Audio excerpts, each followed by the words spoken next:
Welcome to the Fun Killer Chronicles, where three friends ruin something they really love. I'm Rex. I'm Beth. And I'm D-Day. Our theme music is by the awesome and amazing Lizard McGee from the band Earwig. You can hear more of Lizard and Earwig at Bandcamp, either earwig.bandcamp.com or lizardmcgee.bandcamp.com. Check it out. And over the course of this podcast, we're going to be reading through and examining Patrick Rothfuss's... It's Rothfuss. Rothfuss. What did you say? Patty Rots. Patty Rots. We're going to be examining The Name of the Wind, A Wise Man's Fear, and eventually, hopefully... The Stone Door? The Stone Doors of Stone? Stone Door? The Stone Doors of Stone. Boy, we should really know that. I mean, we know what door they're talking about. We'll get to that. I believe it's Doors of Stone. We'll find out prominent doors. When and if it's actually released. So we're going to be reading through this book, a book that we all love, and breaking it down in terms of character archetypes, narrative structures, themes, and just sort of a general summary of the action. Looking at the stuff in it. We'll be doing this in 5 to 6 episodes per book. We'll see. Yeah, we don't fucking know. This first bit is a chunk. And you'll see the section that we're covering in the episode title. We'll tell you what chapters it's going to be. If you have not read the King Killer Chronicles, why the hell are you listening to this podcast? But if you're listening to it to get a Cliff's Notes, that's not really what you're going to get here. We are expecting that you have read at least the section that we're going to be talking about. So if you haven't, hit pause. We're going to like right here. We're going to be oblique, but there are still going to be plenty of spoilers. So make sure you've read the whole book. You should have read the whole book.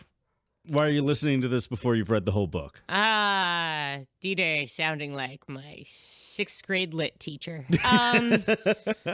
Yeah, we're trying to keep our commentary to the parts of the book that we're specifically talking about.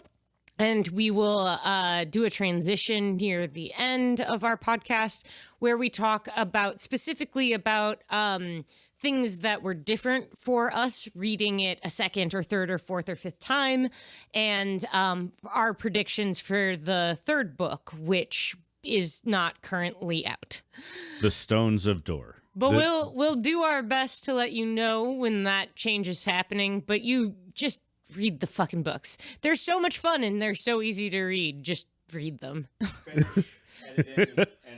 Because if we spoil something for you, that's your fault, honestly. One thing we're going to do is start every episode with a summary of the sections that we have covered chapter by chapter, led by Mr. D-Day. Hi, I am qualified to do this because my father was an English teacher, so I know how to summarize a book. Look, you can learn more about me later. That's pretty fucking basic. You want to learn more? Keep listening. I'll be following that with a discussion of the characters that we've met in this section and what kind of character archetypes they represent, how they fit into the story, both literally and literarily. And then I'll be handing off to Beth. And then I will talk about the structure of the book, because the secret to all narratives is in the structure. That's why I have an MFA, so that I can say things like that. It does sound like some college shit right there. Yeah, also, just heads up, I'm going to be teaching and lecturing next year, so if when I'm talking it sounds a little bit like an undergrad college lecture, know that that's what I'm working on, so I'm sorry. And if you don't like what we're doing, consider it free credits. Yeah. Yeah, it might not be pleasant, but you are getting free credit for it. King Killer Chronicle, not brought to you by the Great Courses series. You are auditing the class.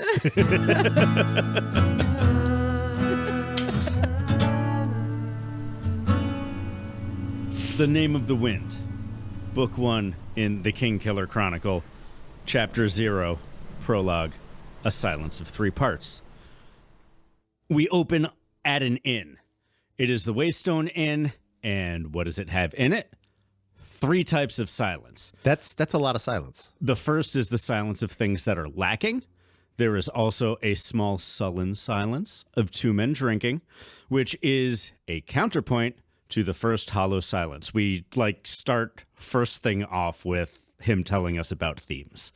And then there's the third silence, which is the silence of our as yet unnamed protagonist, Kvothe. He is the silence of the patient cut flower sound of a man who is waiting to die. And things I noticed in this very tiny, not really a chapter, is... A prelude. The prelude. Prelude.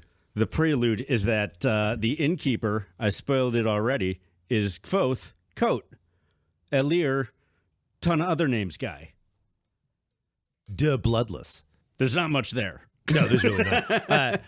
What I note about these, the prelude and its repetition in book 2 is, first, it's pretty classic to have a repeated themed prelude in a fantasy novel.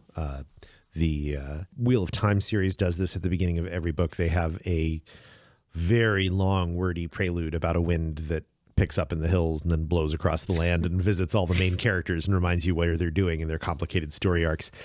That's like last time on the Wheel of Time. Previously, I'd at rather the end of the world. I'd rather have that than an epigraph. Give me a couple poems you think are neat. Fuck you. Write me a story. Out of context quote goes here. What just occurs to me about these preludes that's kind of interesting is that they're all about silence. The dominant theme of the rest of this text is about words, music, and stories. Bombast. The precise opposite of silence. So we start with some themes that are contrapoints. Chapter 1, A Place for Demons. So it's night at the Waystone Inn, and there's an old guy named Old Cobb, and he is holding court, telling the legend of Taborlin the Great and the Chandrian. We find out about the Chandrian, right away. Page 1 in my book. It's amazing. Yeah. How could you know the first time you read it? The Chandrian are definitely not demons. Everybody says that, except the people who don't. And then some guy shows up whose horse has just been cut to ribbons by spider demons that Aren't demons, but are spiders. yeah, and might be like golems, which are a lot like demons if you think about what demons are. You know, just your standard chapter 1 scene setting stuff. Yeah, and super convenient. This guy's horse gets cut to bits by a spider demon, and he carries it in a blanket to the inn. Like the dead spider demon. But you're going to need some proof for Like that. you can trust that the spider demon is dead. And they're the Scrael or Scraelings. Everything has multiple names in these books. So everybody discusses how to keep yourself safe. You need some cold iron. That's the ticket. You get yourself some cold iron. You go out in the world. You're protected from things because you got a wad on you. You know, they talk about this a bunch, and I wonder if that means, if you leave your iron stick out in the sun too long, that it stops being useful. It's always cold iron and clean fire. And I'm like, what the fuck is clean fire? Well, you don't want too, tarry wood, because then it gets all sooty. Yeah, you got to creosote You everywhere. have to season your firewood before you can vanquish things. I'm sad. Everyone knows this, Beth. And if you've peed on it, you're right out. That demon is going to laugh at your fire. Look at what civilization has done to you. I'm sorry, go on. So then we meet Bast. Bast is a good-looking guy thing, maybe. And he calls Kvothe Coat Reshi, which is like a teacher, but he's also your boss at an inn. Oh, so like one of those Los Angeles cults where they have the health food restaurant where the guru is also the boss? Yeah. There's one of those on Market Street in SF, too. Oh, yeah. Yeah. I think that's a fair comparison. It's not bad. I wasn't with you to begin with, but you're not wrong. So then, it's time for Kvothe to go to bed, and he goes upstairs and he tries very, very hard not to look at his fancy chest.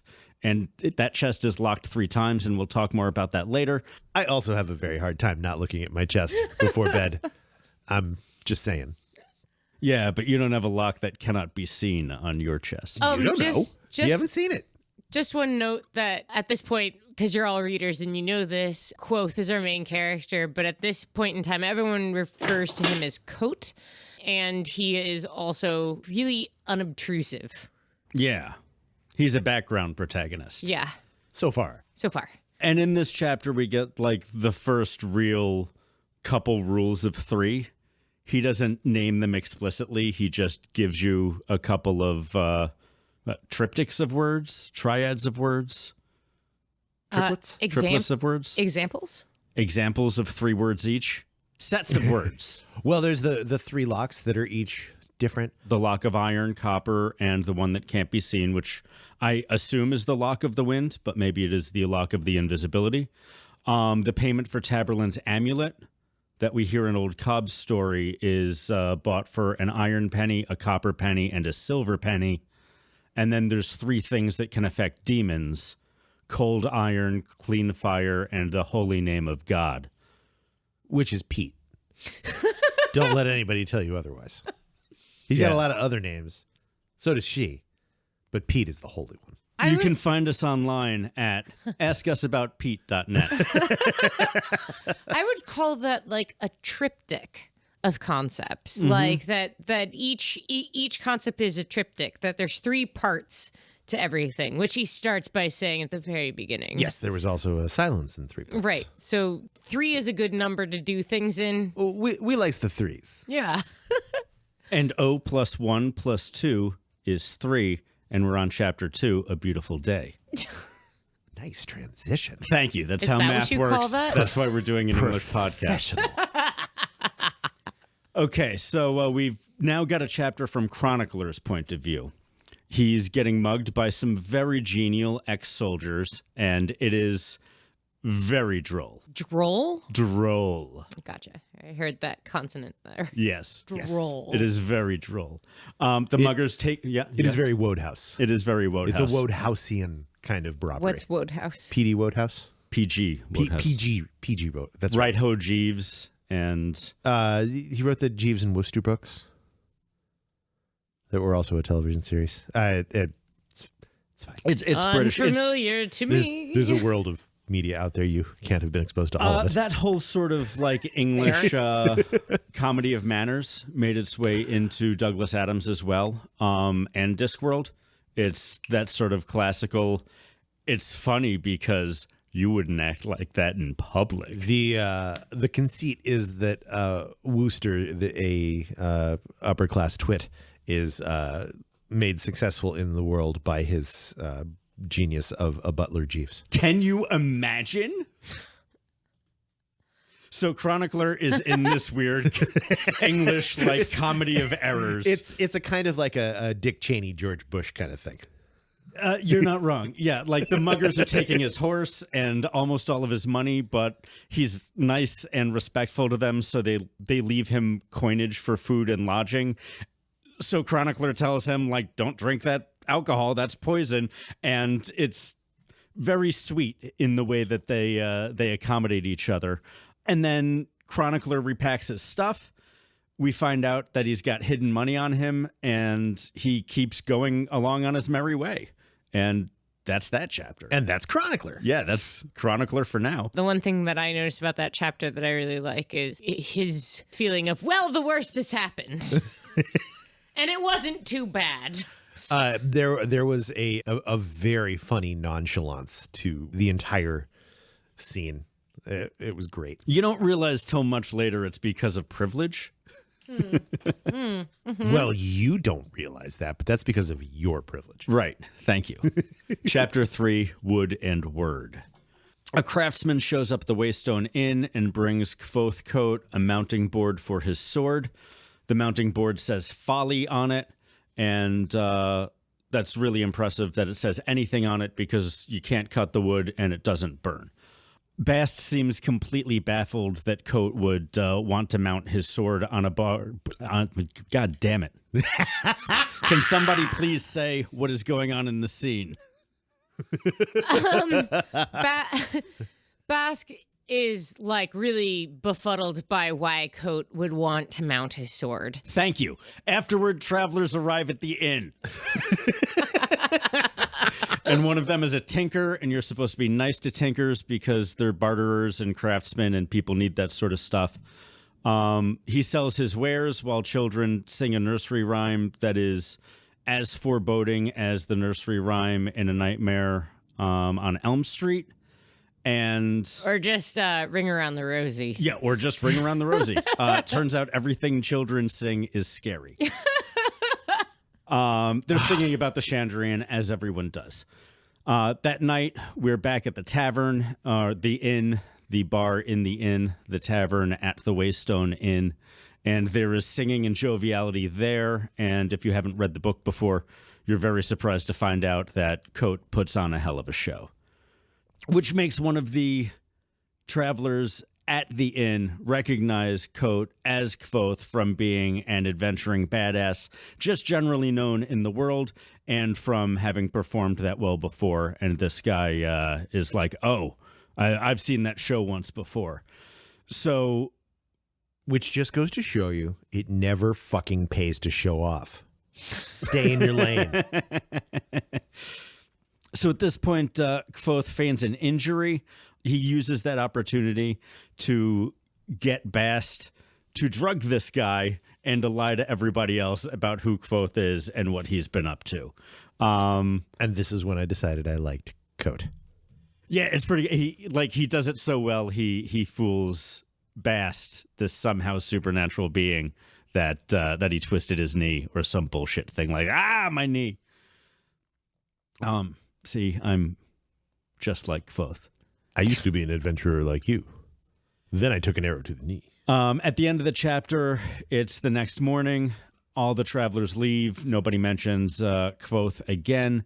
And Coat goes to the blacksmith to get himself some leathers and some iron and suits up for an unknown purpose. And we get a pretty good description of the legends of the Chandrian in this chapter, which really foreshadows an awful lot of things that happen when you really do meet the Chandrian. Yeah, and this is what, chapter 3? Chapter 3. It's like the most accurate thing that you hear about the Chandrian until you meet the Chandrian. The density of information that you get in these early chapters on second read through is really kind of startling. Patty Rot's really just like pumped these early chapters full of info. Don't make that face. That's what we're calling him this whole time. That's what you're calling him because you can't pronounce Rothfuss. I can pronounce Rothfuss just fine. I can pronounce it Rothfuss if you need me to. I can't pronounce it.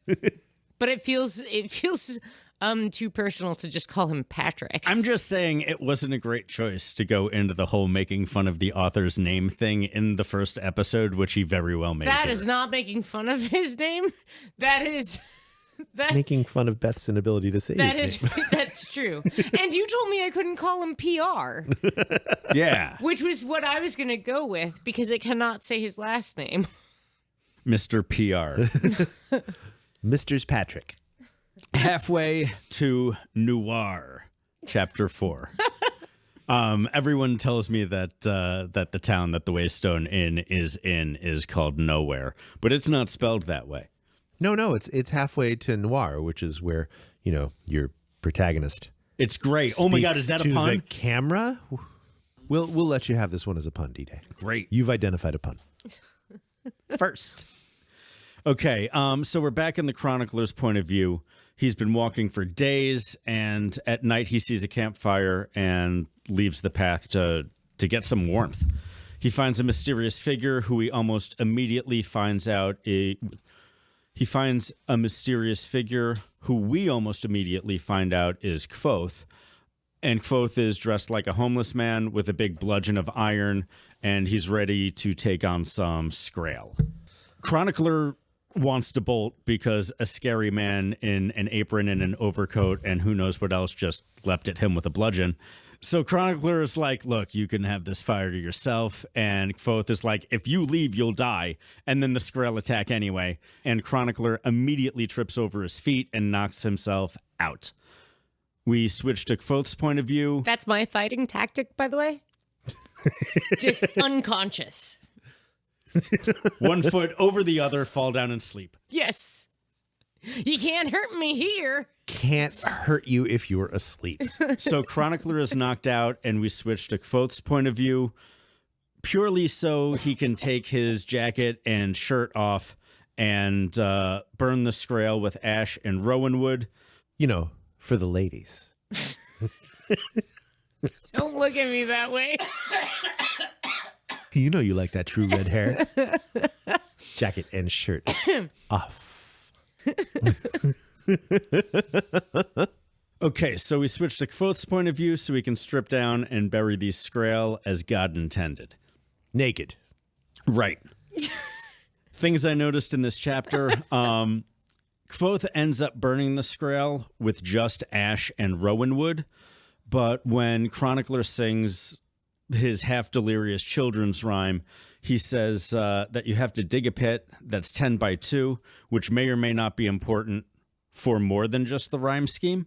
But you're supposed to burn them with ash and alum and rowan too, which again shows you that in a series of 3 things, at least one of them might be bullshit. I like that. Thank you. Like, you're supposed to believe the children's rhymes as being full of knowledge, while he's explicitly telling you that at least 1/3 of all children's rhymes are just extraneous red herrings. And interestingly, we're going to encounter later in this book a story that sort of sets itself as a predecessor of this one, and we're going to see that the woods themselves aren't named at all. They're just evergreen, which none of these woods are. I'm cutting that out. You can't say that now. This is not the time for that. Fine. Now that we've cut Rex out, spoilering, like, not just this book, but the next 2 or 3 books as well. It's like 4 chapters ahead. We're on to chapter Is it 5. only? Okay. Sorry, I'm a jerk. Chapter 5, Notes. Coat returns to the Waystone Inn with the unconscious, thoroughly damseled Chronicler. Bast is waiting up for him like an upset parent, and Bast stitches up the wounds on Coat's shoulders and back with a stone instead of iron needle, but in like true Kvothe form, he has stitched up his own wounds on his torso and like thighs and forearms that he could reach himself. You know, like a boss. Like a real protagonist. I thought Bast used a bone needle, not a stone needle. Yeah. Oh, did you say bone? No. Oh, okay. Yeah, he used a bone needle. No, sometimes, you know, stone will cause you to confuse stone with bone. Pass that over. Because elementally, bone and stone are very different, and we do a lot of elemental stuff. I also just found that imagery really lovely in sort of a creepy kind of way. Mm-hmm. Like, because I can picture a bone needle in a way that I can't, picture a stone needle. Bone needles are pretty common in Paleolithic use in humans. I mean, that makes sense. Bone is something that can be very sharp and small. And it's got a lot of compression strength. Mm-hmm. That is a very vivid image for me. Is Bast patching up Coat with his bone needle, and it's not as shippy as obviously it is, but it's kind of hot. It's okay to ship Kvothe and Bast. That's like right there on I don't the page. know if it is. I haven't read the 3rd book yet. You're right. Their And relationship might be kind of like weird to ship. And I haven't read his individual novella that he released that gives us more information about Bast. We're gonna have a on pause shippage right here. Almost shippage. This is a contingent shippage. Yes. Contingent on it not being icky, we can ship them. Thus far, it seems pretty hot.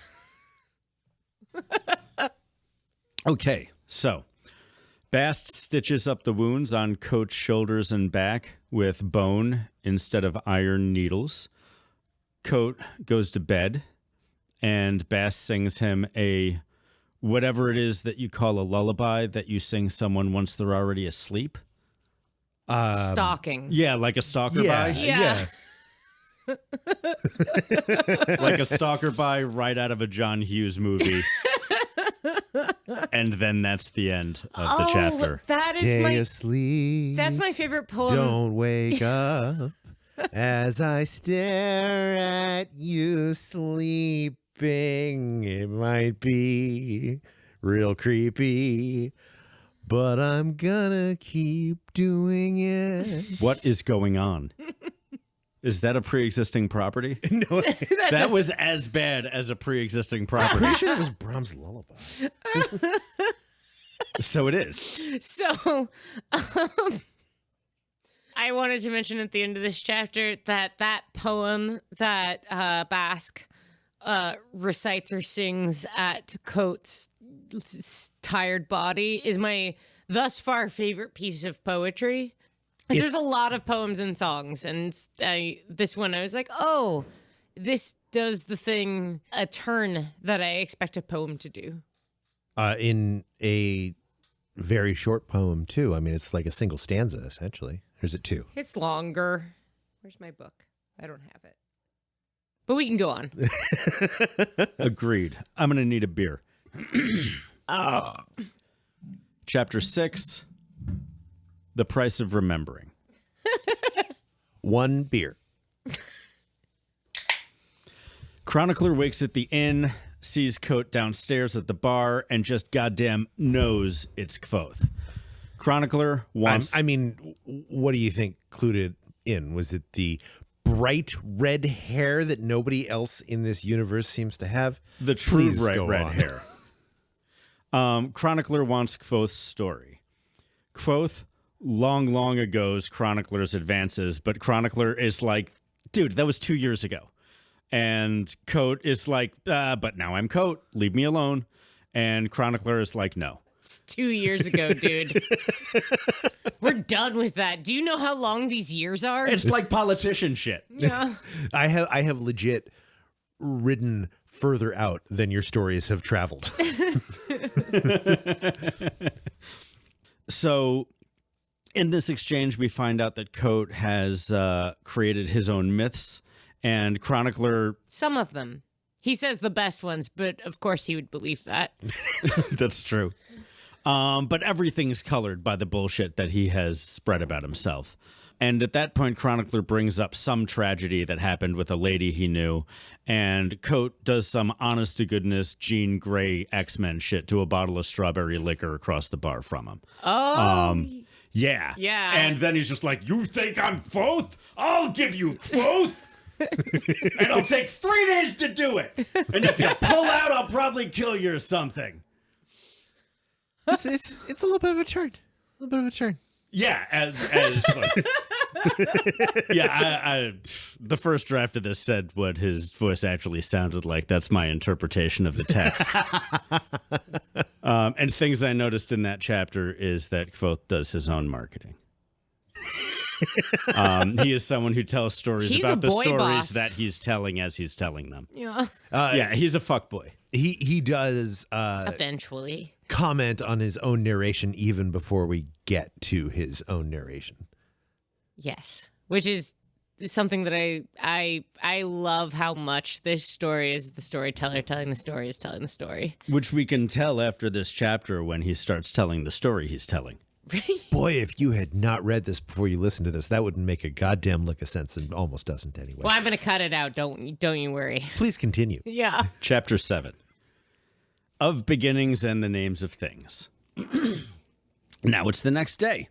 Chronicler is a whiz at transcription, but Kvothe completely undermines how great Chronicler is by figuring out Chronicler's whole system of encoding information practically like that. Like that? Oh, God, that's a good snap. Okay. From now on, when I point at you, you snap in front of the mic, Rex. Worse. I take offense at undermining, although you're right.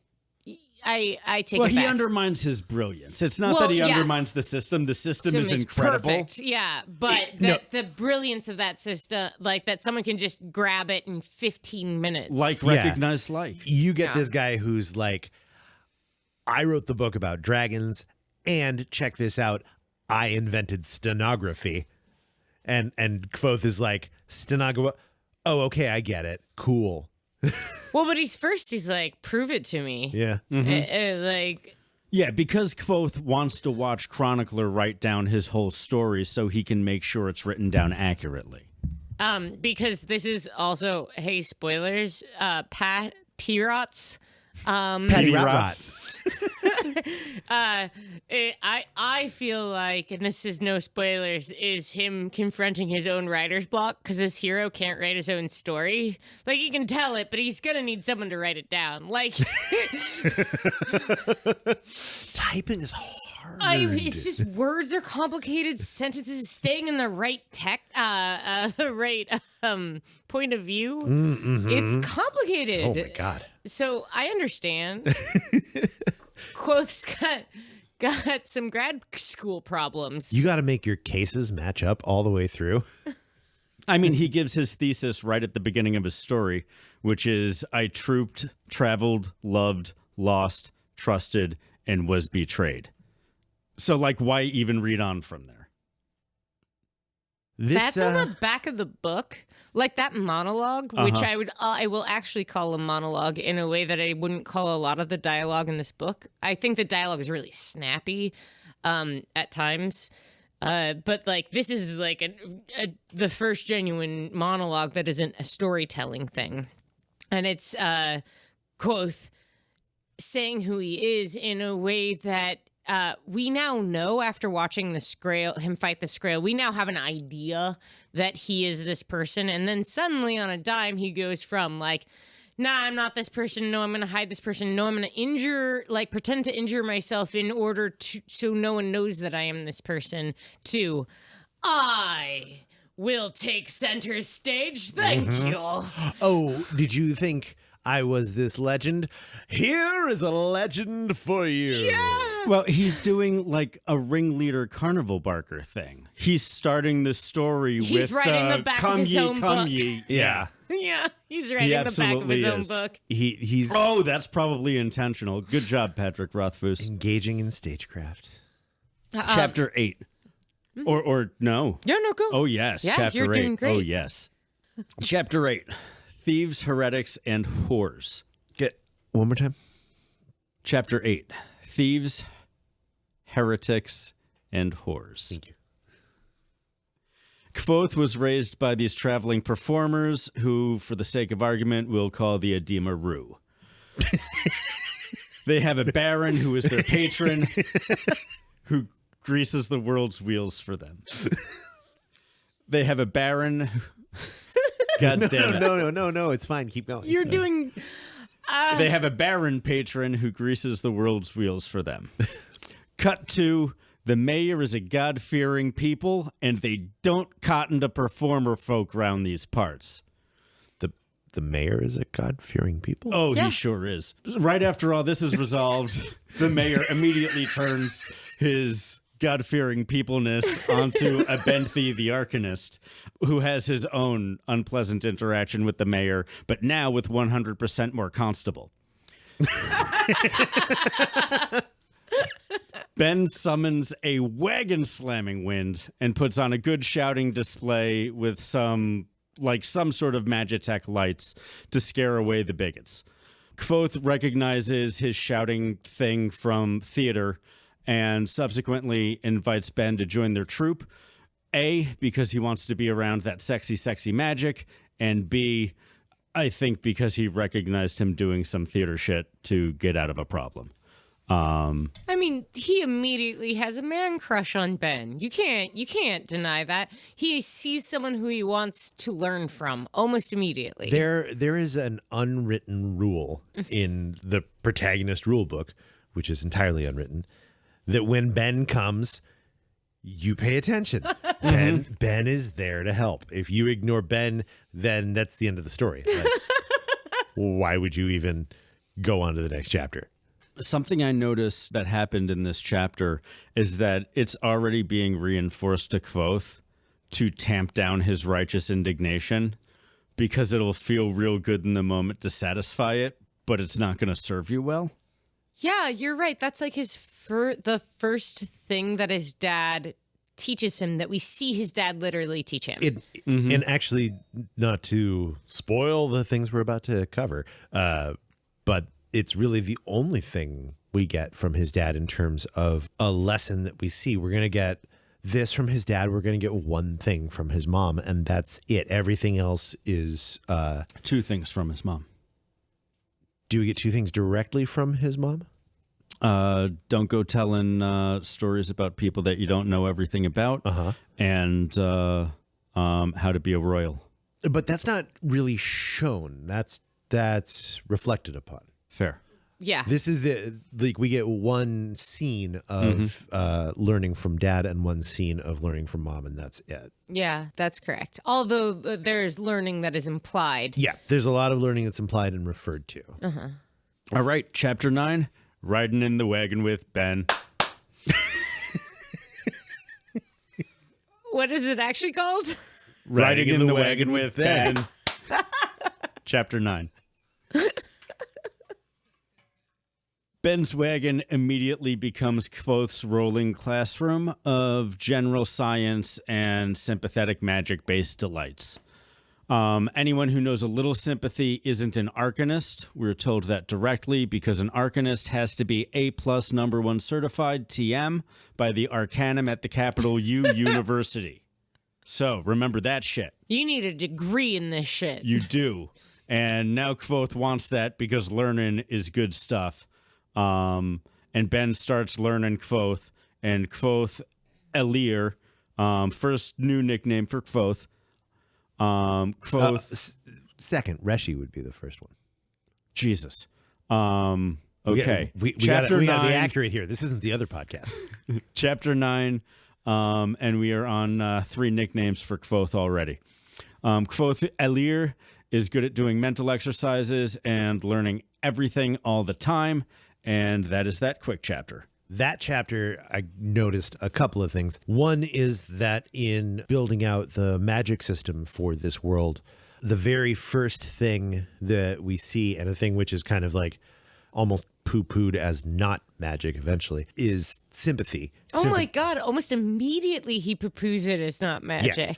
Yeah. Sympathy is a concept from magic as it is, quote unquote, practiced in the real world. People who believe they are sorcerers refer to a thing they do as sympathetic magic, and the thing that most people know about that is an example of this is a voodoo doll. Sympathetic magic is when you have a thing that is very like another thing in important ways. A voodoo doll is very like the victim. It's got the victim's hair in it. It's made to look like the victim. And what you do to the representation happens in some degree to the represented. And that's sympathetic magic in the world of like real world occult. The representation of it in this world is interesting in how mechanical it is. This is one of the quote unquote harder magic systems that we'll find in fantasy and in this book, for that matter. It is very, you could write down And I would equations. argue in real life. Yes. I don't know. Have you gotten into those Golden Dawn rituals? They're hard. Yeah, they're but unenjoyable. Yes, but They're not supposed to be fun. like they don't have balanced laws or anything. No. The only repercussions are the boredom. Yes, the more you do it, the more bored you get. You say that, but if you've ever evoked when you meant to invoke, oh, there's consequences. Sorry, go I've on. pissed out my ass. Is that the same thing? No, those are the consequences of eating at the wrong Mexican place.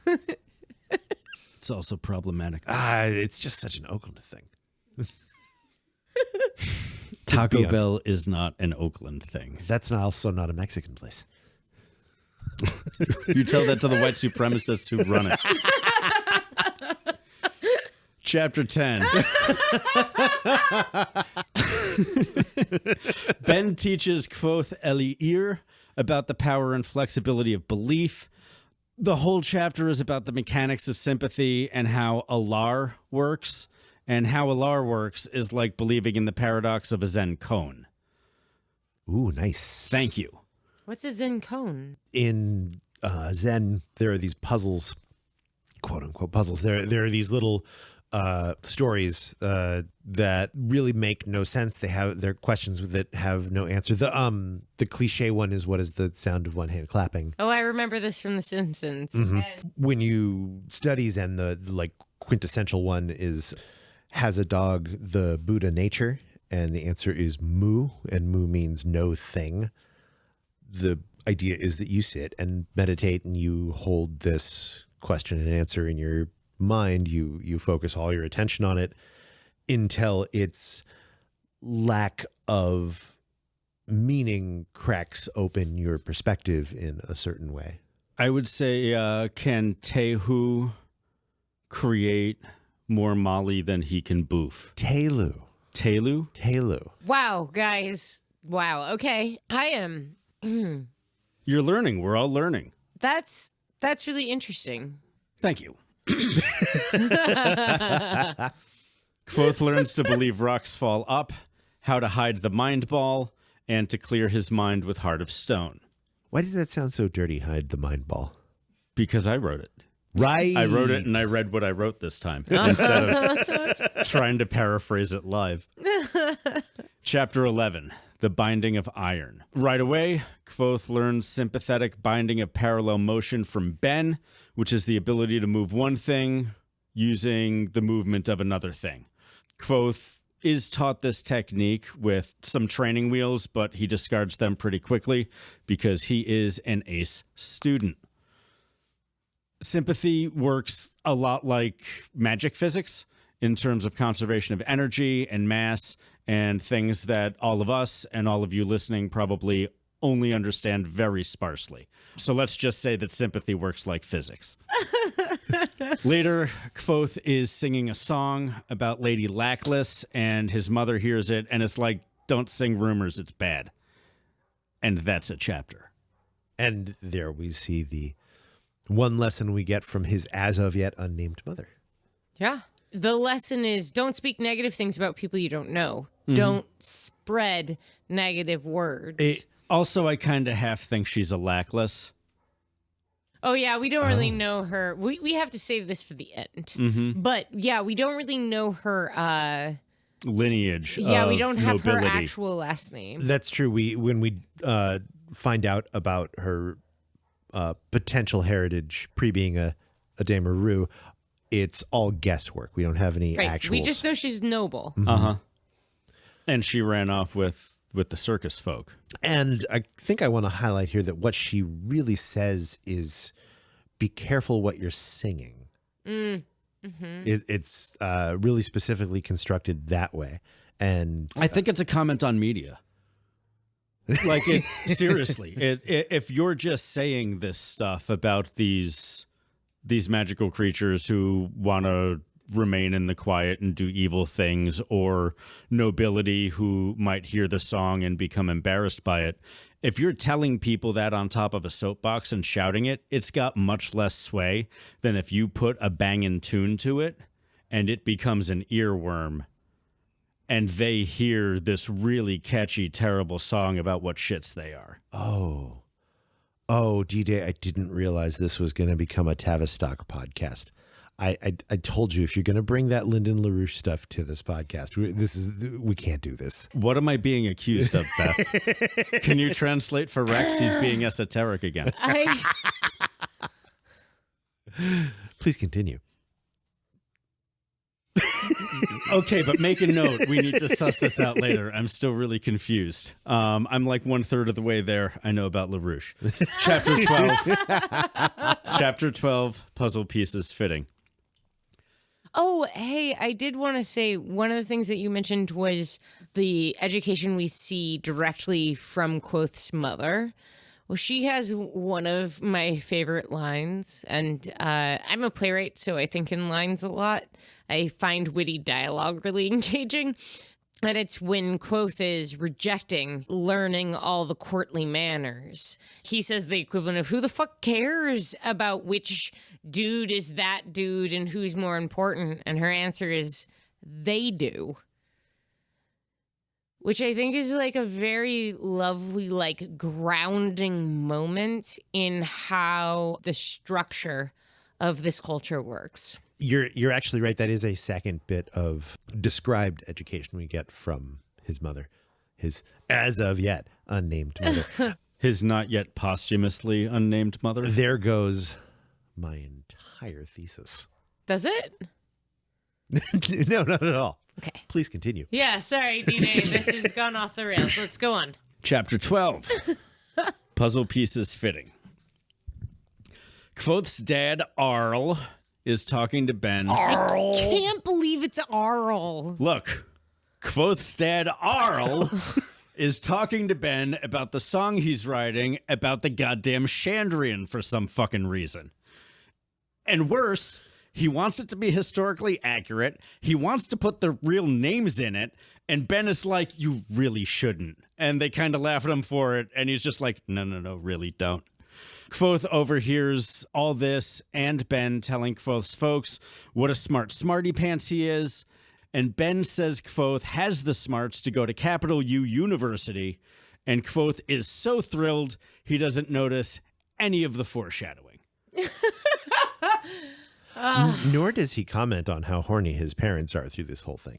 Yeah, but he's telling you the story through his own, like, I love how horny 12-year-old his eyes. parents are through Yeah. this. I think it's really sweet and I wish I humanizing. was his horny Think parents. so too. Like, Yeah. I was. That's my favorite thing about the way his parents are characterized through this whole thing is they are so thirsty for one another. It's like on every page. My I love parents it. really were when I was growing up. Gross. Gross. Yeah.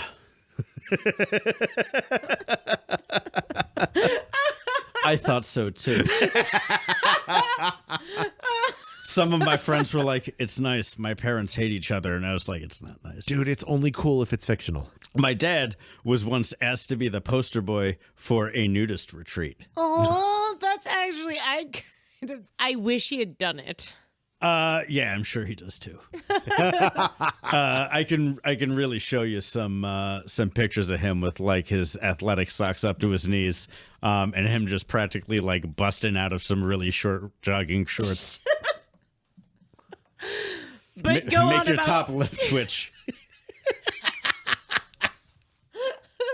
But go on about the book, Please not continue. about your dad's shorts. So what I noticed. Go, sorry. So what I noticed in this chapter is all Chandrian stuff. It's reinforced that blue flame is a proximity warning for them. We get descriptions of them. One of them has eyes like a goat, or maybe no eyes, or black eyes. Nobody knows anything really about what actually the Chandrian are or what happens around them. Maybe wood rots, metal rusts, and brick crumbles. Maybe different things depending on which Chandrian's around. Maybe fires don't burn blue at all and they don't burn. Nobody knows. Something I found interesting on rereading it. One of the things Ben tells them is like, look, nobody fucks with this one. There's people who think these things are myths, and there are people who think these people are oh, fairies, those people are idiots. Oh, the zombies, those people are idiots. Every culture's got its own monsters. But no cultures are like, no, fuck the Chandrian, that's garbage that we don't believe in. And everyone is hush about it. Yeah, I found that interesting because that was one of Ben's pearls of wisdom to them, which is like, hey, Drop this. Yeah, people don't talk about this for a reason. These folks are the universal boogeyman. And the fact of the matter is, whatever may or may not happen around the Chandrian, they don't know if that's like one effect manifesting multiple ways or if it is multiple like magical effects all happening all at once. And hopefully at some point we find that out. Or as Arl seems to think, it's all just fairy stories. This is just a myth. None of this is real. Arl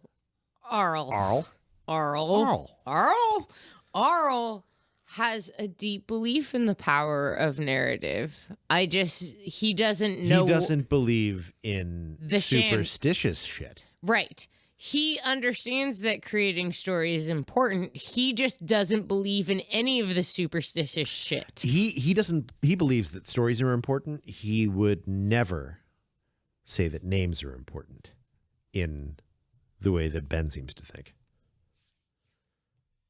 He's not a magic guy. Not magic a magic guys guy. know how important names are. Arl's just a singer. Not just a singer. He's a barder of some renown as well. Chapter 13. Thank you. Chapter 13. Interlude. We are back at the Waystone Inn. Interlude, flesh with blood beneath.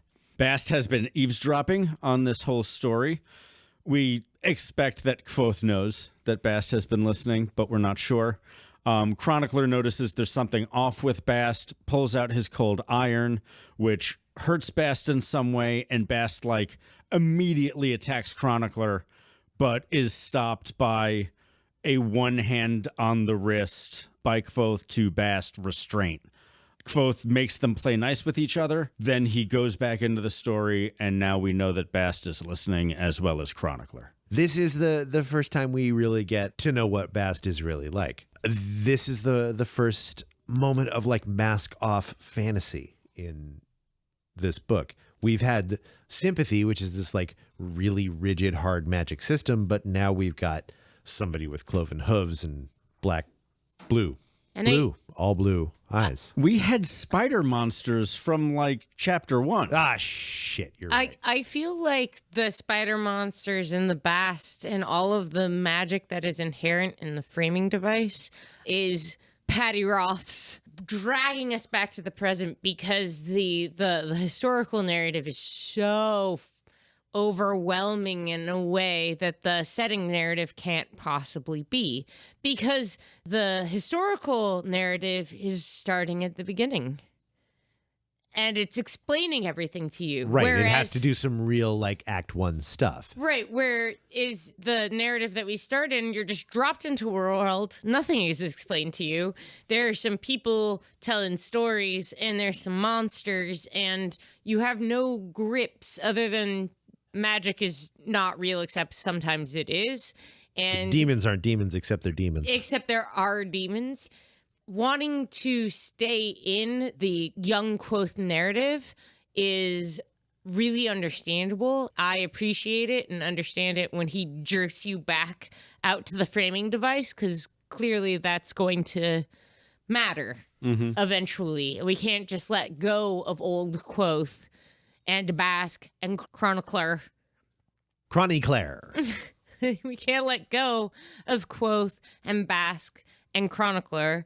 We need to keep tabs on them in the present day, even though we're going to keep disappearing down the hole of Kvothe's story. Chronicler, who is an arcanist because he has graduated from the Arcanum University. He and Ben are the first like folks that we meet who have passed that credentialing system. I don't know if it's graduation, by the way. I think you move up through the ranks and you have that rank and you can leave. But it's not like graduation in a traditional university sense. I kind of imagined that you would have to present some sort of thesis. You'd have to do a magic thesis. Something like but that. But we watch him. Okay, we'll save this for our university episode. Spoilers. Yeah. Yeah. Chapter 14. Pause. I have to pee. Do you have to pee? I also have to. We all have to pee. All right. Go team.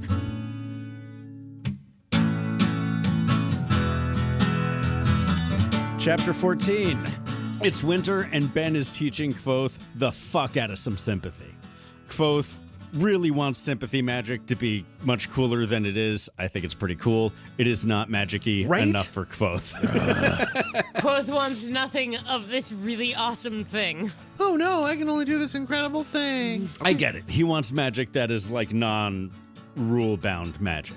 He wants sparkles. He wants to be able to do the exact same shit, but have it be like all warm and magic-y on the inside. He wants shouts. He wants summons.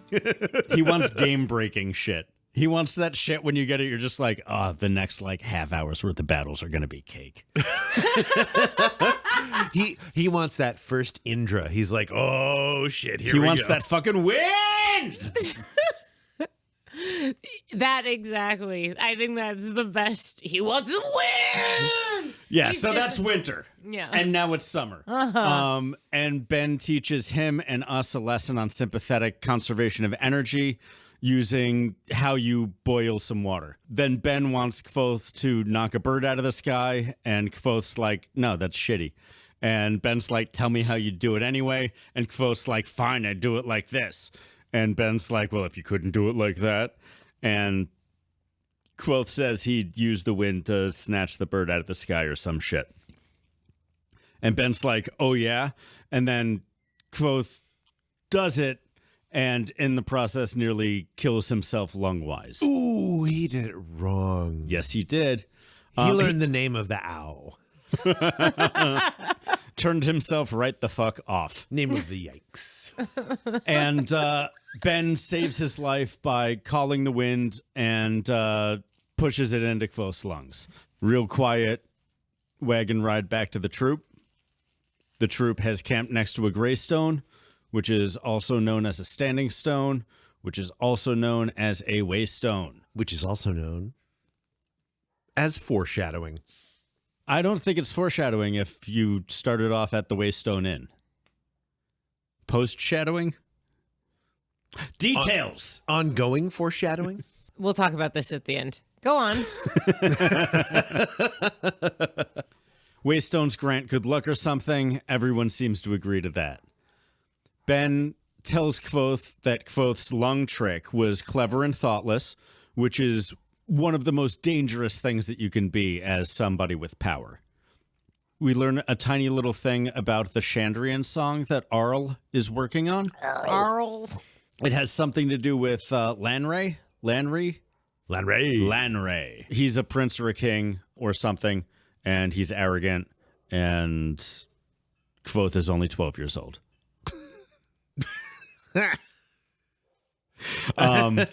Ben pretty much stops teaching Kvothe sympathy at that point because Kvothe nearly killed himself. Gonna kill himself. Yes, he is, and probably everyone around him. And chapter. So I can't help but notice that this is a chapter in which Ben tells Kvothe that with great power comes great responsibility. Thank you. I mean, it's I'm kind just of saying, Ben. It's more woo than that. It's with great power comes mindfulness, man. Really. I just am delighted by all of the Ben echoes of Ben, and Uncle Ben is definitely right there at the surface, All the especially Bens. in this chapter. Several bends. Yeah, you're right.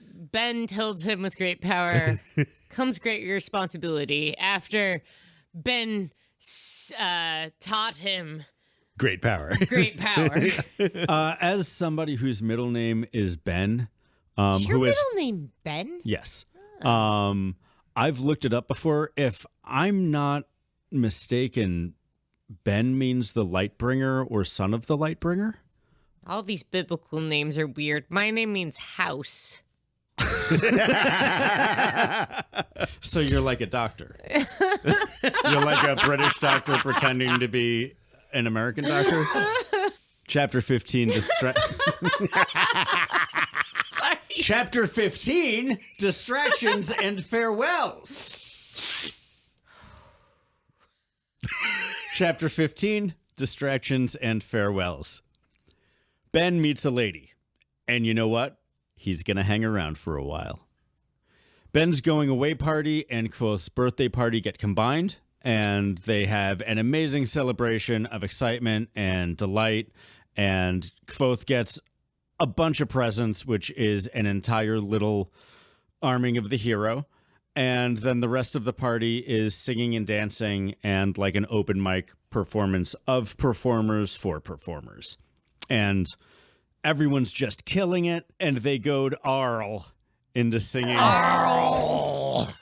They go to Arl. Can you please take Arl seriously? It's really a good thing. We're not going to have to talk about Arl too much over Quoth during these episodes. Arl. Everybody is just killing it, and then they go to Arl into singing his not quite finished song of Lanray. But just the tip. And we've already been told the power of singing songs about folks you don't know. In fact, we just discussed it a moment ago. Cut to what I assume to be is 12-year-old hungover Quoth waking up the next afternoon next to a book from Ben, Rhetoric and Logic. Ben leaves an inscription in it, which says that Quoth should go to Wizard University. And we hear from Quoth at the end of the chapter that apparently we will see Ben one more time. This inscription that Ben leaves in the book is pretty goddamn foreshadowy. What is it? It is, make me proud, remember your father's song, be wary of folly, your friend Abenthy. So why do you think Quoth calls his sword that isn't called Folly, Folly? Ooh, I bet we'll find out when the king is killered. Chapter 16, Hope.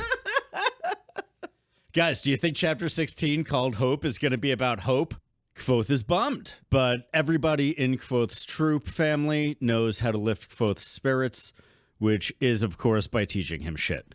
So everybody teaches Quoth just a metric shit ton of carny and carnival and stagecraft shit. Quoth, as a storyteller, knows when to use a montage. Yes, he does. So he learns all this stuff, and we find out in a sentence or two that his mom has also taught him how to do some high society behaving. And the troop travels on. And one day, in the not too distant future, they have to stop early and make camp because a tree has fallen across the road. And this isn't the first tree that's fallen across the road and slowed them down. So that's curious. But his folks are horny, and they want some afternoon delight. As they always as are. They are wont to be. Yeah. Thirsty Arl. And they send Quoth to Arl and... let's call her Marie. Arl and Marie send Quoth off to forage for some absolute bullshit. And then they get slaughtered mercilessly. Whoa, dude. We find that out little right transition there, man. There isn't one. And there isn't one in the text either. We find out they're going to die, cut to Quoth playing in idyllic sun-dappled fields before returning to his encampment to find burning wagons and tents and his friends and family and troop cut to pieces. He gets back. He's dazed in a wartime movie, shell-shocked shots sort of sense. This description is something that I feel like, and we're going to continue to hear descriptions of stuff like this, but this description of being disembodied from yourself, Dissociated. this description of dissociation just rings really painfully true. Mm-hmm. The moment when something terrible happens, you don't fight, you don't run away, you don't hide, you just... I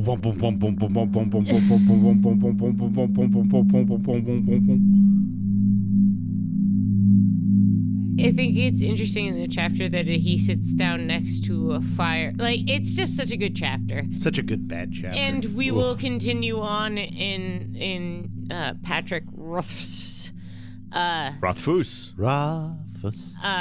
description of unprocessable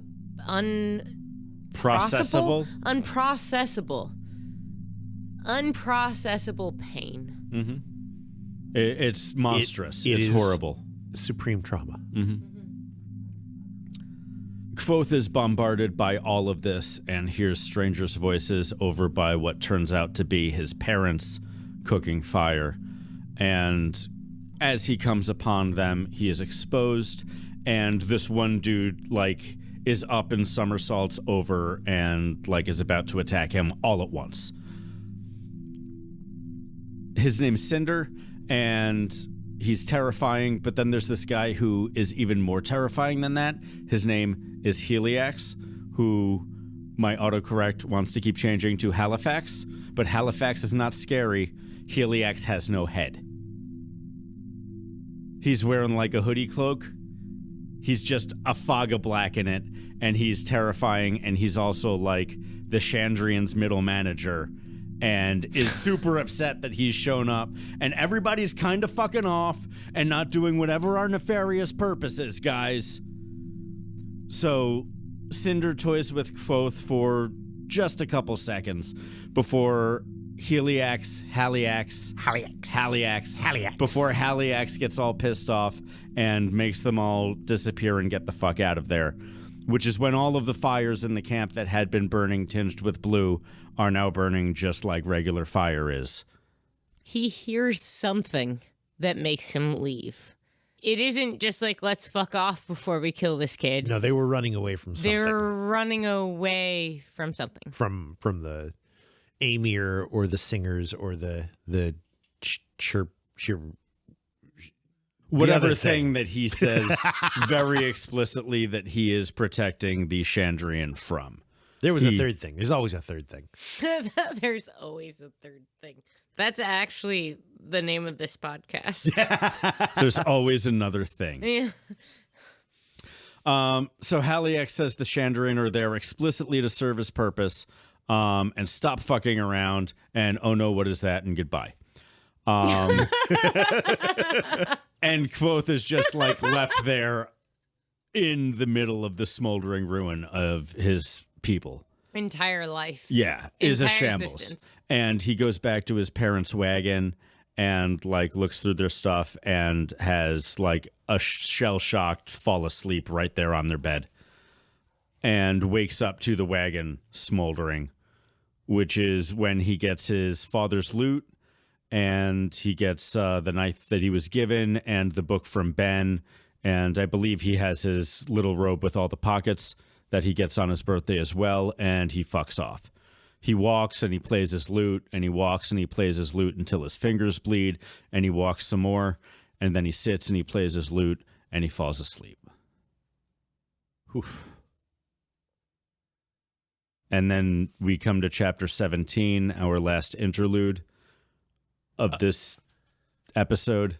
Before you jump there, so this chapter is obviously the formative. This sucks. Yeah, the first formative. Oh, that sucks.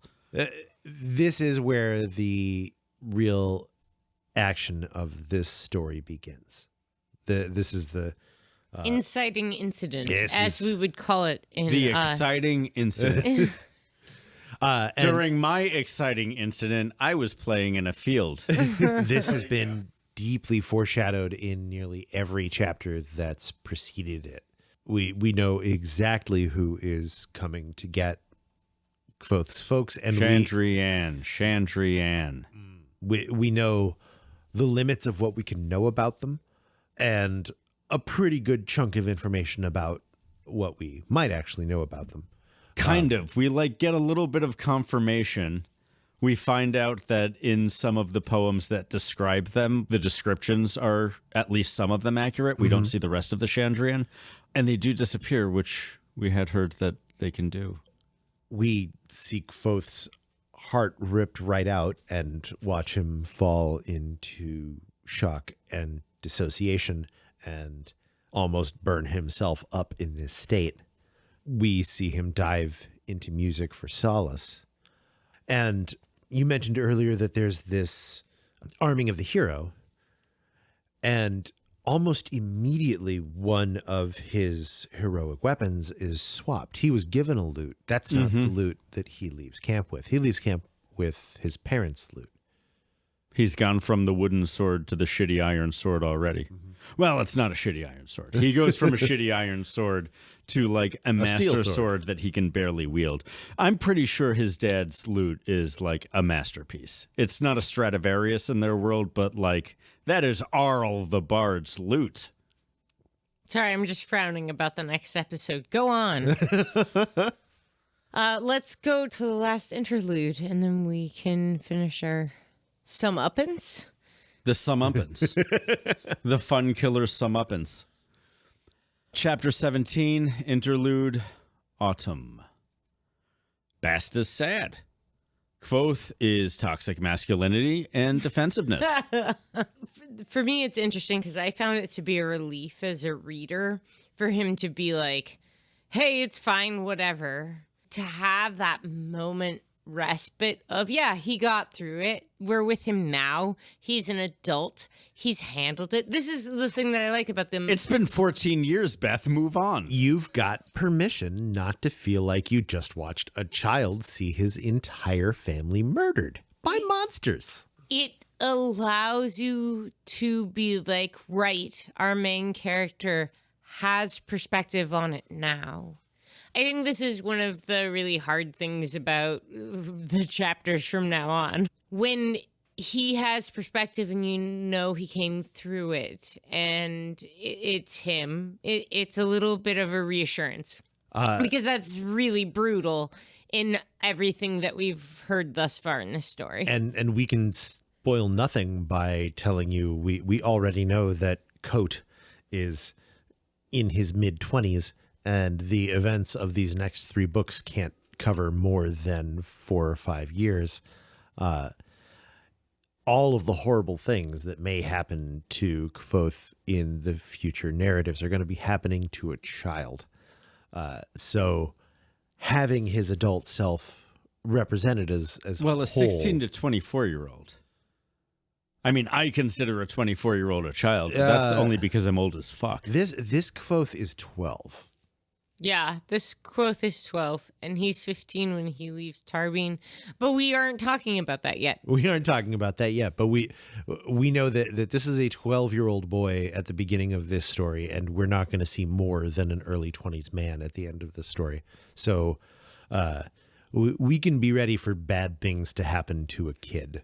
That's a thing we need to emotionally prepare ourselves for getting into this book. Well, which is like a pretty common trope in fantasy literature. You're very frequently coming across a young adult and early adolescent protagonist, and they're going to have a lot of front-loaded trauma.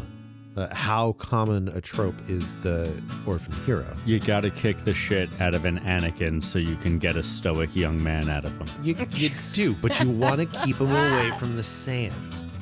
I am kind of stunned that the only joke that you ever pull out about Anakin is about the fact that he hates sand. It's the best joke. It's notable. That was great. Thank you for that summary, D-Day. We're going to break now, and we'll be back with episode 1, part 2, whenever you decide to hit play.